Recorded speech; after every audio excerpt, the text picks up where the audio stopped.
MLC కవిత అరెస్టుకు నిరసనగా BRS శ్రేణులు పెద్ద ఎత్తున ఆందోళన చేపడుతున్నారు. కరీంనగర్ జిల్లా కేంద్రంలో మహిళలు బీఆర్ఎస్ శ్రేణులు ధర్నా చేపట్టారు. మోదీ సర్కారుకు వ్యతిరేకంగా నినాదాలు చేశారు. ఎమ్మెల్సీ కవితకు న్యాయం జరిగే వరకు పోరాడతామని బీఆర్ఎస్ నేతలు తెలిపారు.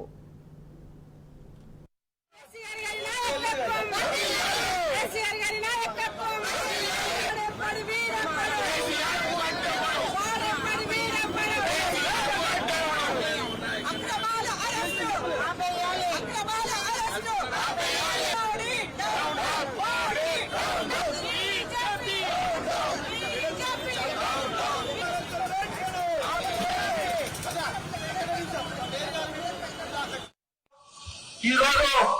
తెలంగాణ సభలో నిరసన కార్యక్రమాన్ని చేపట్టడం జరుగుతుంది. మరి అక్టోబర్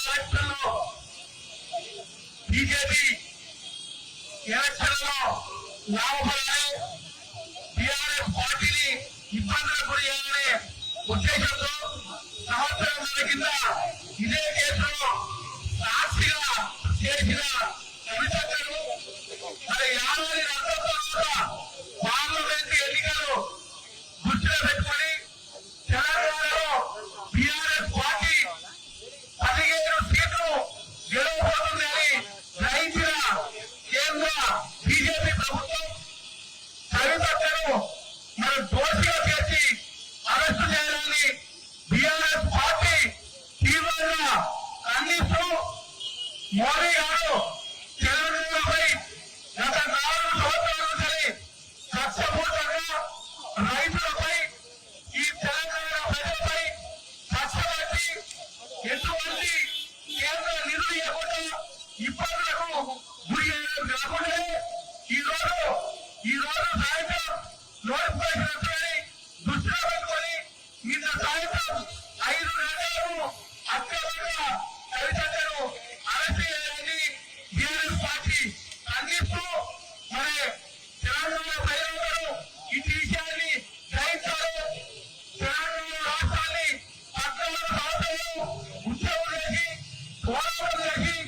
ఎన్నో త్యాగాలు చేసి మన నాయకుడు కేసీఆర్ గారు తెలంగాణ సాధించిన ఉత్తరప్రదేశ్ పరిపాలకుడిగా ముఖ్యమంత్రిగా ఈ తెలంగాణ ప్రజలకు అవసరాలు తెలుసుకొని అవసరాలు తీసి 9.5 సంవత్సరాలనే భారతదేశంలో మొదటి రాష్ట్రంగా తెలంగాణను నిలబెట్టి తెలంగాణ గౌరవాన్ని నలుదిక్కులా సాధించిన ముఖ్యమంత్రి కేసీఆర్ గారిని వారిని ప్రజాపాలి వారిని ఇబ్బంది పడేయాలనే ఉద్దేశంతో నిన్న బీజేపీ కేంద్ర ప్రభుత్వం ఈడీ అంటే మోడీ అంటే ఈడీ సిబిఐ ఐడి చేపిస్తూ భారతదేశం అంతా కూడా మొత్తం వారికి లేకపోతే దాడులు చేయడం, వారిని ఇబ్బందులు గురియడం,